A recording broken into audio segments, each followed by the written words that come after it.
अस्सलाम वालेकुम viewers, YouTube channel अपना टीवी में खुशामदीद। मैं हूं हाफिज़ औरंगज़ेब। आज मैं अपना ये पीटर है 16 हार्स पावर का इंजन स्टार्ट करने लगा हूं और अपनी ये धान की फसल को सिराब करूंगा। अभी देखता हूं ये स्टार्ट हो जाता, काफ़ी देर से बंद पड़ा हुआ है। अभी इसे स्टार्ट करने की कोशिश करेंगे, अगर ना स्टार्ट हुआ तो फिर इसे आग के साथ स्टार्ट करेंगे।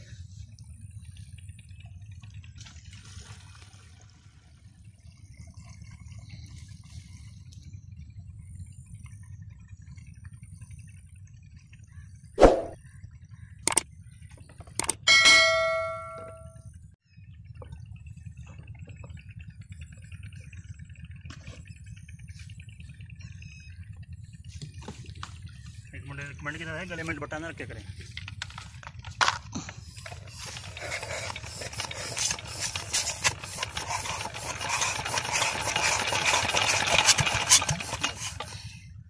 स्टार्ट ही नहीं होना, मुझे नहीं होना स्टार्ट।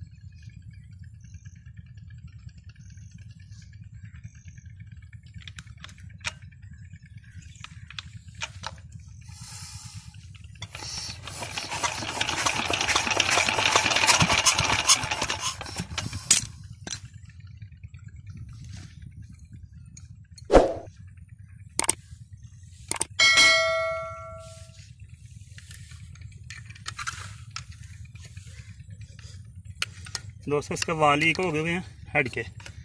अभी मैं इसे ऑयल डालूंगा, मोबिल ऑयल, फिर स्टार्ट करने की कोशिश करूंगा।